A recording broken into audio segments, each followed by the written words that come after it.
오늘 말씀의 제목입니다. 에덴의 두 제도와 사탄의 공격이란 제목으로 여러분께 말씀을 전하도록 하겠습니다. 죄 없는 에덴에서 하나님께서 인류의 행복을 위해서 그리고 인류의 유익을 위해서 주신 두 가지 특별한 제도가 있었습니다. 뭘까요? 안식일과 그리고 결혼제도, 가정제도가 되겠습니다. 자, 첫 번째, 창세기 2장 3절의 말씀을 제가 읽겠습니다. 하나님이 그 일곱째 날을 복되게 하사 거룩하게 하셨으니 이는 하나님이 그 창조하시며 만드시던 모든 일을 마치시고 그 날에 안식하셨음이니라. 하나님께서 죄가 없던 에덴에서 주셨던 첫 번째 제도는 바로 안식일 제도였습니다. 두 번째, 여러분께서 말씀하신 것처럼 가정제도, 결혼제도입니다.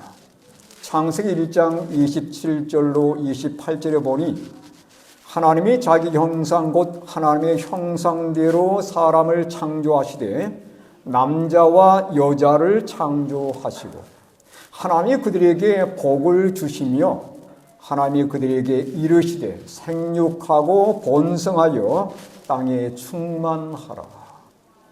이 두 가지 제도는 사람이 이 땅에 죄를 짓기 전에 그리고 에덴을 그들이 떠나오기 전에 하나님께서 주셨던 두 가지의 특별한 복의 제도입니다. 여러분 보시면 안식에도 복이 들어가 있고 여기 결혼 제도에도 복이 들어가 있어요.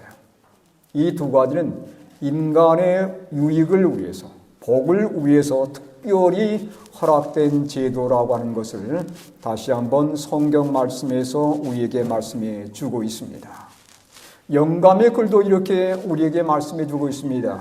재림 신도의 가정 340쪽에 보니 결혼과 안식일, 곧 인류의 유익과 하나님의 영광을 위하여 세워진 이 두 제도는 그랬어요. 이때에 어디에서요? 에덴에서 그 말입니다. 하나님이 창조하던 바로 그 즈음에 이 모든 것들이 시작되었다는 것을 우리에게 분명히 영감의 글도 말씀해 주고 있습니다. 자, 하나님께서 분명히 인간의 행복을 위해서 우리에게 복을 제공하고자 이 두 제도를 주셨는데 이 두 제도를 주신 목적을 다시 한번 소상히 살펴보고 사탄이 이 두 가지를 어떻게 공격하고 있는지를 저희가 살펴보도록 하겠습니다. 첫 번째, 안식일 제도의 목적입니다.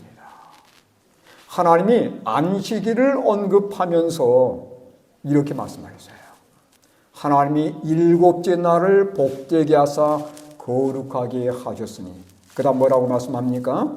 이는 하나님이 그 창조하시며 만드시던 모든 일을 마치시고 그날에 안식하셨음이더라. 여러분, 왜 하나님이 안식일 제도를 우리에게 허락해 주셨다고 말씀하고 있습니까? 여기 말씀을 자세히 보시면 바로 이것 때문입니다. 창조주 하나님이 나를 만드셨다는 것을 기억하라는 거예요. 그분이 지금도 나의 생명을 유지하고 있다는 것을 기억하라는 것입니다. 오늘도 내가 호흡하며 손과 발을 움직이고 말하고 음식을 먹고 이런 모든 것들이 누구 덕분이에요? 이게 저절로 이루어진 겁니까? 우린 매 순간순간 이 안식일을 맞이할 때마다 우리의 하나님께서 내게 이렇게 하셨다는 것을 언제나 기억하도록 이 안식일 제도를 우리에게 주신 겁니다.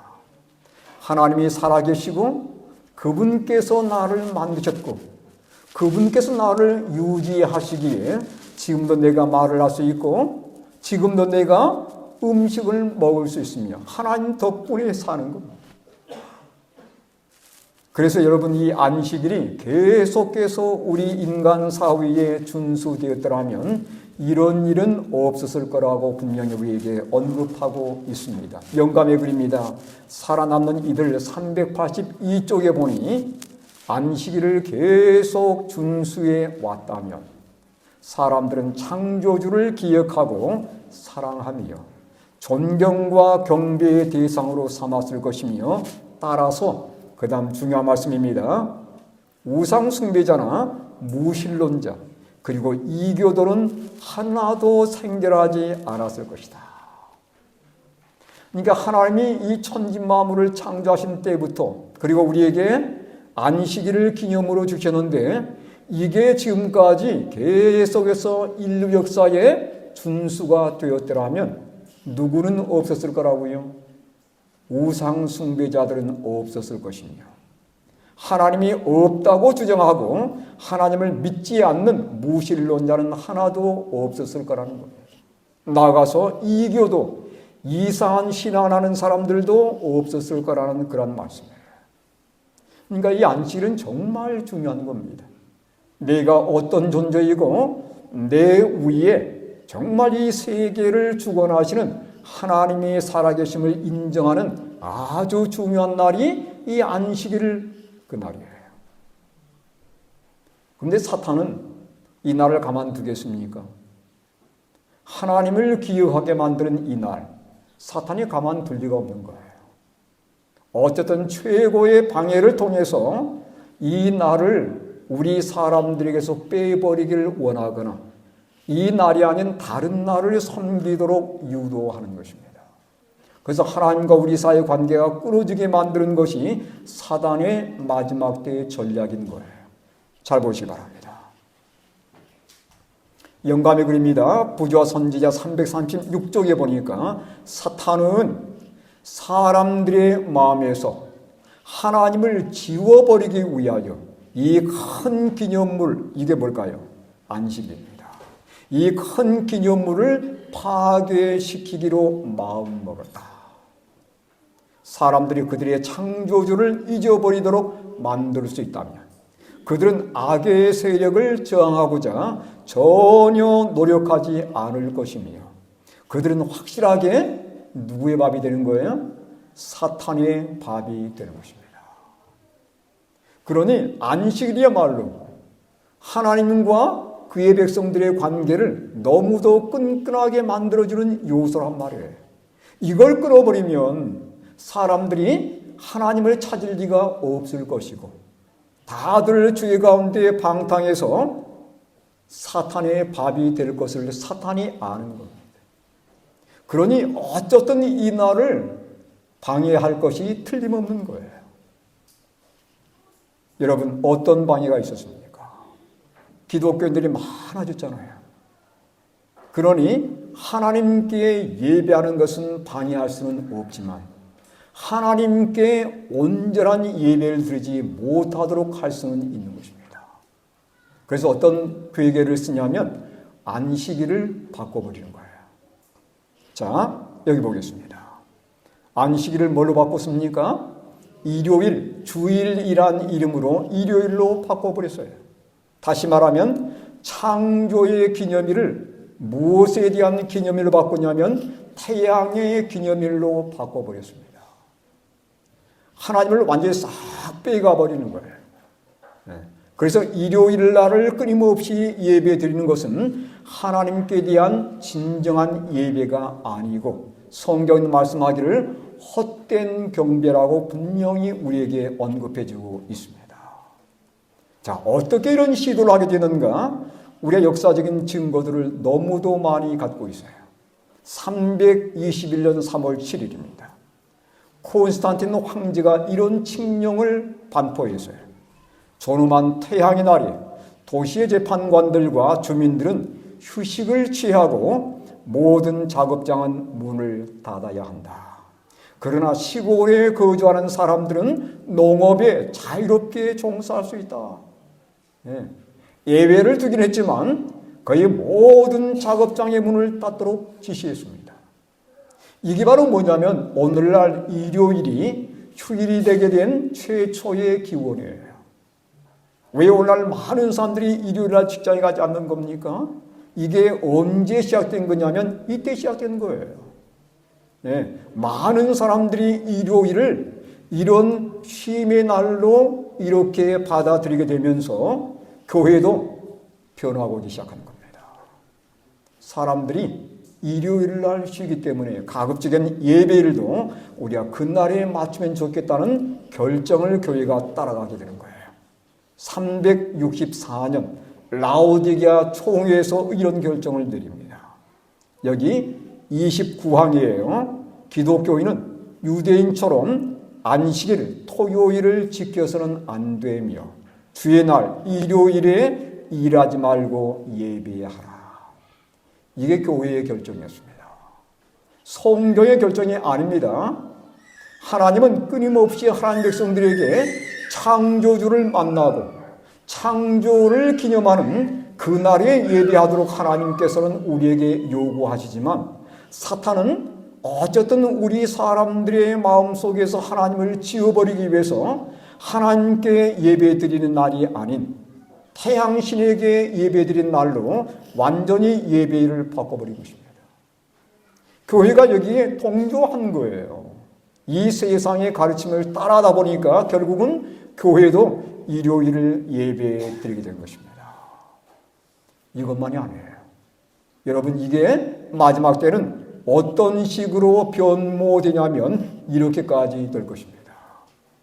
우리가 잘 아는 요한계시록 13장 16절 17절, 제가 오늘 자세히 설명드리지는 못합니다. 여기 이렇게 말씀하고 있어요. 그가 모든 자 곧 작은 자나 큰 자나 부자나 가난한 자나 자유인이나 종들에게 그 오른손이나 이마에 표를 받게 하고, 어디에 표를 받게 한다고요? 오른손이나 이마에 표를 받게 만드는 거예요. 누구든지 이 표를 가진 자 외에는 매매를 못하게 하니 이 표는 곧 짐승의 이름이나 그 이름의 수라. 이 표가 뭐냐면 짐승의 표입니다. 짐승의 표는 로마 교황권의 권위의 표인 거예요. 그건 바로 뭐냐면 일요일 변경에 대한 것입니다. 근데 이게 마지막 때 강제권이 발동되는 거예요. 강제적으로 일요일을 섬기게 만드는 것입니다. 그리고 이 명령에 따르지 않거나 이 법을 준수하지 않게 되면 무슨 권한이 없어요? 매매 권한을 전혀 없게 만들어버린 거예요. 여러분, 돈이 많은 걸 자랑하지 마시기 바랍니다. 이때가 되면 돈을 쓸 수 없는 거예요. 이때가 되면 무엇이든지 사고 팔 수 없는 겁니다. 내 자동차를 팔고 싶어도 못 파는 것입니다. 사고 싶어도 못 사는 거예요. 이런 때가 분명히 올 겁니다. 왜 이런 강제를 할까요? 하나님을 완전히 사람들에게서 지워버리게 만들고 하나님과 사람 사이에 사랑의 고리를 끊어버리기 위한 사탄의 방법이에요. 이런 일이 강제로 동원될 것인데 가장 빠른 속도로 이런 일이 지금 진행되어 가고 있습니다. 그래서 여러분, 하나님의 참된 백성들은 정신을 바짝 차려야 돼요. 나도 모르는 사이에 이런 일이 빠르게 물밑에서 진행되어 가고 있습니다. 하나님 백성들 사이에서 안식일이 회복이 되어야 돼요. 이 마지막 때에 이러한 어려움에서 우리가 이기는 길은 원칙을 회복하는 것입니다. 안식일을답게 준행하는 거예요. 여러분, 그래서 이 평안한 때에 내가 무엇이든 할 수 있다고 생각해서 안식일을 함부로 어기지 않게 되길 바랍니다. 평소에 안식일을 어기게 되면 이러한 강제권이 발휘될 때에 훨씬 더 거기에 타협하기가 쉬워지는 거예요. 그래서 여러분, 이 평안할 때 우리가 믿음의 탑을 잘 쌓아가셔야 되는 거예요. 그걸 위해서 우리에게 지금 태풍 전야의 시간들이 주어지고 있는 것입니다. 여러분, 잘 준비하셔야 돼요. 다가올 태풍을 위해서 정말 잘 준비하셔야 됩니다. 넘어지지 않고 타협하지 않도록 말입니다. 하나님이 에덴에서 주신 두 번째 제도, 뭐라고 말씀드렸습니까? 가정제도라고 제가 말씀을 드렸습니다. 하나님께서 왜 우리에게 가정제도를 허락하셨고 왜 우리에게 결혼제도를 허락해 주셨는가? 여기 분명히 이렇게 언급하고 있습니다. 생육하고 번성하여 땅에 충만하라. 땅을 정복하라. 바다의 물고기와 하늘의 새와 땅에 움직이는 모든 생물을 다스리라. 여러분, 이 표현 전에 하나님께서 사람을 만들 때 어떻게 만들었다고 그랬어요? 하나님의 형상과 모양대로 만드셨다고 그랬습니다. 그러니까 하나님의 형상과 모양대로 만들어진 사람들이 이 세상을 다스리는 것이 하나님의 뜻이에요. 자, 그런데 여러분, 이 세상은 지금 어떤 모양입니까? 정말 하나님의 형상을 닮은 사람들이 이 세상을 다스리고 있는가요? 그렇지 못합니다. 에덴에서 사람이 범죄한 다음에 이 세상의 모양은 완전히 달라져 버렸어요. 그래서 이 하나님의 목적이 성취되려면 우리가 이러한 하나님의 뜻을 알고 실천하는 것이 너무도 중요합니다. 자, 가정제도를 주신 하나님 목적을 이루려면 우리가 이 땅에 있으면서 어떠한 생활을 살아야 될 것인가, 어떻게 우리 가정을 하나님께서 원하시는 방법대로 이끌어야 할 것인가 정말 중요합니다. 자, 여기 창세기 2장 22절로 24절의 말씀이에요. 여호와 하나님이 아담에게서 취하신 그 갈빗대로 여자를 만드시고 그를 아담에게로 이끌어 오시니 아담이 이르되 이는 내 뼈 중에 뼈요 살 중에 살이라. 이것을 남자에게서 취하였은즉 여자라 부르리라 하니라. 이러므로 남자가 부모를 떠나 그의 아내와 합하여 둘이 한 몸을 이룰지로다.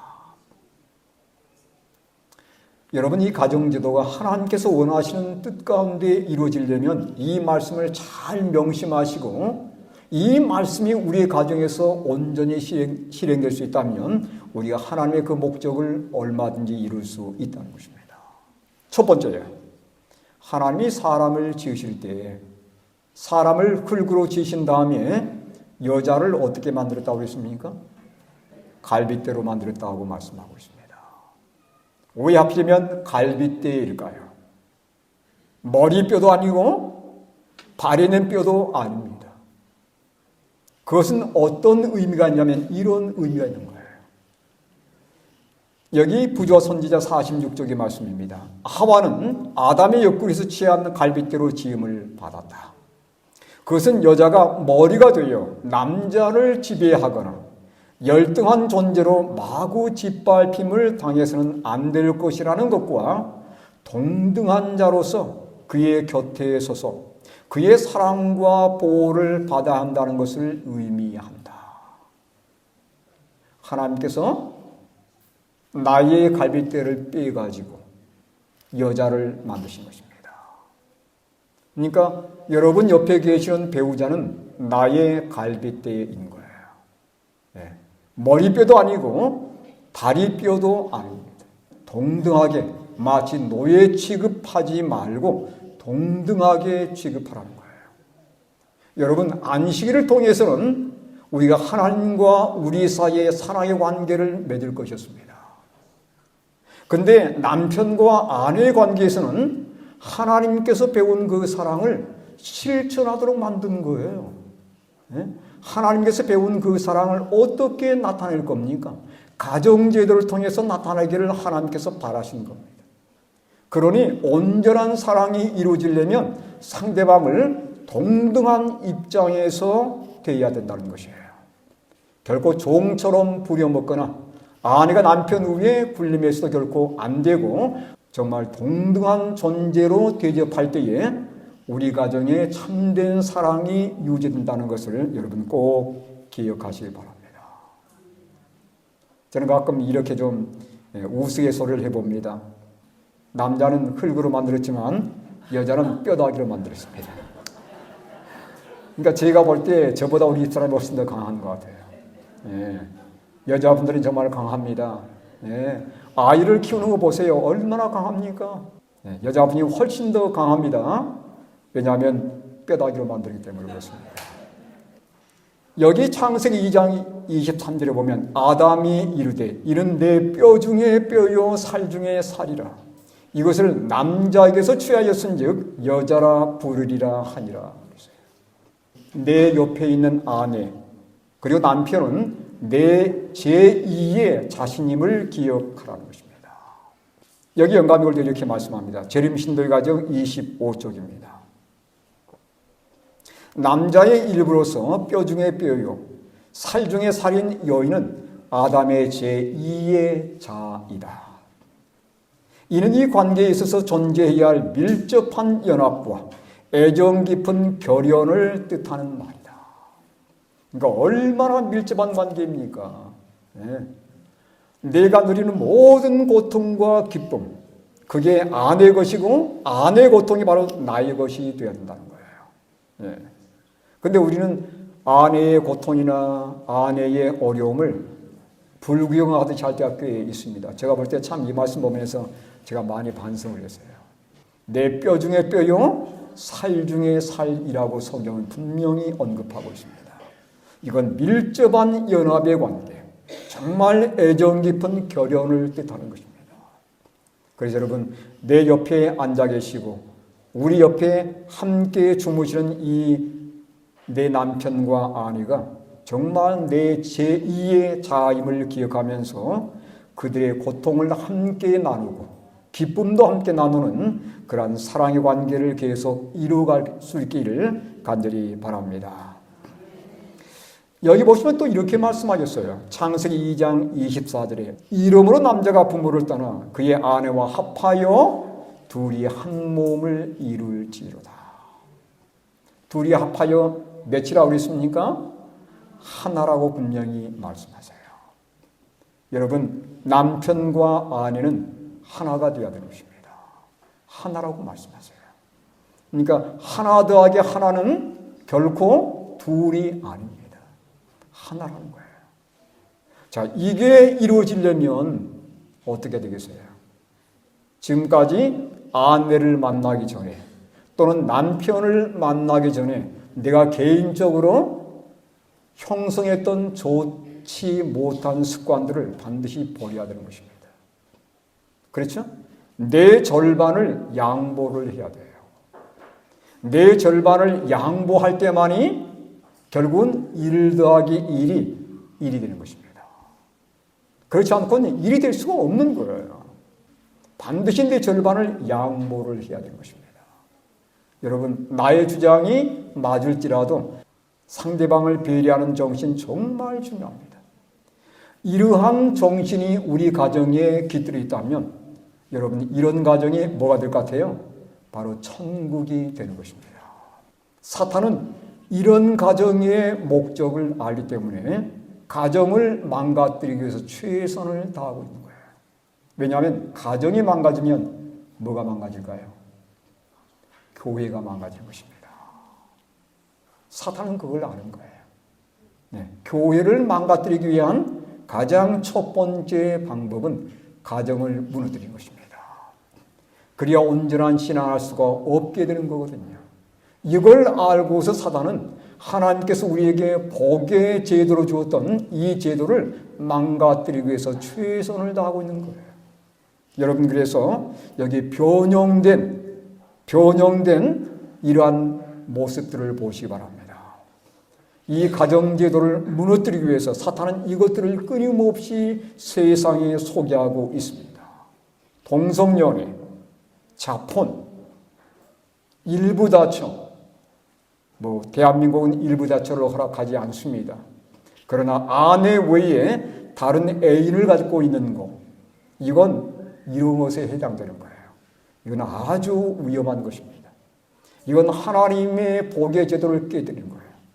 난잡한 동거 생활, 결혼하지 않고 배우자를 자꾸 바꿔가면서 사는 것, 이건 결코 하나님께서 원하시는 방법이 아닌 것입니다.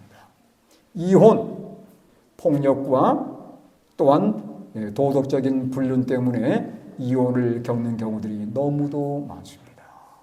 이렇게 해서 정말 행복을 통해서, 사랑을 통해서 하나님의 형상을 더 많이 반사해야 할 가정을 사탄이 완전히 무너뜨려가지고 하나님의 형상이 더 이상 가정에 있지 않게 만드는 것이 사탄의 마지막 때의 또 하나의 전략입니다. 여기 재림 신도의 가정 121쪽의 말씀을 보겠습니다. 결혼관계는 거룩한 것이지만 이 타락한 시대에 있어서 결혼관계는 온갖 종류의 악을 내포하고 있다. 이 결혼관계는 악용되고 있으며 홍수 이전에 행하여지던 결혼이 그 당시 범죄이었던 것 같이 오늘날의 이 결혼관계도 말세의 징조 가운데 하나를 이루는 범죄가 되었다. 여러분, 요즘 이 세상이 유행하고 있는 이 결혼 제도는 하나의 말세의 징조라는 것입니다. 금방 만났다가 헤어지고 그 다음에 이런 결혼 외에 수많은 복잡한 관계들을 이루어가고 이것은 결코 하나님께서 원하시는 것이 아닙니다. 자, 여러분, 이 마지막 때 하나님께서는 이 두 제도, 사탄이 엄청난 공격을 가해서 하나님을 알지 못하게 만들고 하나님의 형상이 지워지게 만드는 이러한 두 가지 제도에 대해서 회복하게 될 참된 백성들이 등장할 거라고 분명히 언급하고 있습니다. 첫 번째는 안식일 회복이에요. 여기 이사야 58장 12절 13절에 보니까 내게서 날 자들이 오래 황폐된 것들을 다시 세울 것이며 너는 역대에 파괴된 기초를 쌓으리니. 그 다음 뭐라고 그랬어요? 너를 일컬어 무너진 데를 보수하는 자라 할 것이며. 여러분, 뭐가 무너졌습니까? 하나님의 안식이 무너져 왔어요. 일요일로 바꿔지면서 오랜 기독교 역사 동안에 하나님께 예배드린 참된 날이 무너져 내려왔습니다. 근데 이것을 다시 보수하는 자들이 분명히 등장할 거라는 거예요. 이들이 바로 누구냐? 이들이 무엇을 보수할 거냐? 그 다음 구절 보니까 만일 안식일에 네 발을 금하여 그랬습니다. 안식일입니다. 이걸 회복할 백성들이 분명히 등장할 것을 여기 뒤에 언급해 놓은 거예요. 여러분, 누가 과연 이런 백성들입니까? 여러분, 제7일 안식일 예수 재림교회는 이 백성들 가운데 포함되어 있는 백성들이에요. 이게 우리에게 맡겨진 마지막 회복의 사명입니다. 두 번째는요, 우리 가정을 정말 천국처럼 만들어가는 회복하는 백성들이 이 마지막 백성들이 되어야 될 것입니다. 자, 가정이 어떻게 회복되는 것이 하나님의 뜻인가? 이렇게 회복되기를 바라는 거예요. 자, 에베소 5장 22절 읽겠습니다. 시작. 아내들이여 자기 남편에게 복종하기를 주께 하듯 하라. 그 다음입니다. 5장 25절 읽겠습니다. 시작. 남편들아 아내 사랑하기를 그리스도께서 교회를 사랑하시고 그 교회를 위하여 자신을 주심같이 하라. 여러분, 하나님께서는 먼저 남편에게 권면하지 않으셨어요. 먼저 여자들에게 먼저 권면합니다. 그 다음에 남편에게 권면해요. 자, 여자들에게 뭐라고 권면합니까? 자기 남편에게 복종하라는 거예요. 주께 하듯이 복종하라는 것입니다. 이게 하나님께 주신 권면이에요. 물론 남편도 부당한 것을 요구하면 안 됩니다. 그게 하나님의 계명을 어기는 게 아니라면 복종하라는 거예요. 이게 가정에서 하나님의 뜻을 이루는 길입니다. 두 번째는요, 남편에게 주는 권면이에요. 남편들아 아내 사랑하기를 어떻게 하라고요? 그리스도께서 교회를 사랑하시고 교회를 위해서 자신을 주심같이 하라. 아내를 얼마큼 사랑해야 한다고 했습니까? 예수님께서 교회를 사랑하고 아끼시듯이 아내를 그렇게 사랑하는 거예요. 자, 여자분들에게 묻겠습니다. 남편에게 복종하기를 예수님께 하듯이 하시겠습니까? 감사합니다. 남편들에게 묻겠습니다. 정말 예수님께서 교회를 사랑하신 것처럼 아내들을 이러한 마음으로 사랑하시겠습니까? 예, 마음으로 아멘 하셨을 거라고 생각합니다. 이 한국 남자분들은 표현이 잘 안 돼요. 저도 우리 아내를 사랑하지만 제가 사랑한다는 말을 안 합니다. 못 하겠더라고요. 예수님께서 교회를 사랑하신 것처럼 아내들을 이렇게 사랑한다면 이런 가정이 바로 천국이 아니겠어요? 이런 가정을 하나님께서 보기 원하신 겁니다. 하나님과 안식일에 나눈 그 사랑이 실천되는 장소가 바로 이런 가정이에요. 이런 가정에 천사가 머물기 기뻐하지 않겠습니까? 이런 가정이 그대로 하늘로 옮겨지는 것입니다. 우리의 모든 가정들이 이렇게 될 수 있기를 간절히 바랍니다. 여러분, 벤치에서 만난 노부부에 대한 얘기입니다. 도심 공원에 벤치에서 매일 같은 시간에 두 부부가 이렇게 앉아 있었습니다. 둘은 말없이 함께 하늘을 보거나 지나가는 사람들을 바라보면서 서로 얼굴을 쳐다보면서 웃고 사랑을 나누는 그러한 노부부였습니다. 어느 날 이 공원을 산책하던 한 청년이 그 노부부에게 다가와서 이렇게 물었습니다. 두 분은 매일 이 자리에 오시네요. 참 사이가 너무 좋게 보입니다. 결혼생활 내내 이렇게 싸우지 않고 다정다감하게 지내셨습니까? 이렇게 물었어요. 그저 할아버지가 잠시 웃으면서 이렇게 얘기했습니다. 아니요. 젊었을 때 정말 저희는 많이 싸웠습니다. 아니 말들을 하자니 억울하고 내 고집대로 하자니 아니가 상처를 받고 이게 우리들의 삶이었습니다. 그러다가 어느 날 한참 싸우다가 아내가 이렇게 제안을 했습니다. 여보, 우리 서로를 바꾸려 하지 말고 그냥 좀 기다려주면 안 될까? 이렇게 제안을 했다는 겁니다. 우리가 왜 싸우냐면 상대방을 바꾸려고 싸우는 거거든요. 그때부터 이제 두 사람은 서로 싸우는 대신에 서로를 양보하고 인내하기로 결정하게 되었다는 것입니다. 상대를 고치려 하기보다는 기다려주고 이해해주고 말없이 함께 있어주면서 내 자신이 변화되고 상대방이 변화가 되었다는 거예요. 그래서 이제는 말하지 않을지라도 눈빛으로도 서로를 이해할 수 있는 이런 사랑의 관계가 이루어졌다는 것입니다. 할머니가 이렇게 얘기했어요. 우리는 이 벤치에 앉아가지고 수없이 싸웠습니다. 근데 이제는 이 벤치가 우리 둘의 사랑을 나누는 이런 사랑의 장소가 되었습니다. 이렇게 얘기하더라는 거예요. 여러분, 제가 이 말씀을 마지막으로 드립니다. 부부의 진짜 사랑은 뭐라고요? 상대를 바꾸는 데 있지 않고 나를 먼저 바꾸는 데서 시작된다는 거예요. 싸운다는 것은 내 마음에 들지 않는다는 거잖아요. 그래서 싸워서라도 내가 원하는 대로 바꾸려는 의도가 거기에 들어있는 것입니다. 그런데 여러분, 잔소리를 하거나 싸워가지고 상대방이 변화되지를 않습니다. 그건 하나님 방법이 아니에요. 하나님의 방법은 하나님께서 먼저 나를 바꿔주시고 그 다음에 상대방도 바꿔주시도록 하나님께 맡기는 것입니다.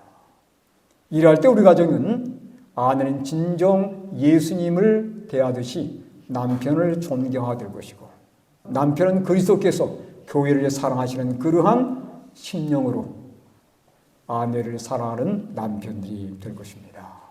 모쪼록 5월달 가정의 달입니다.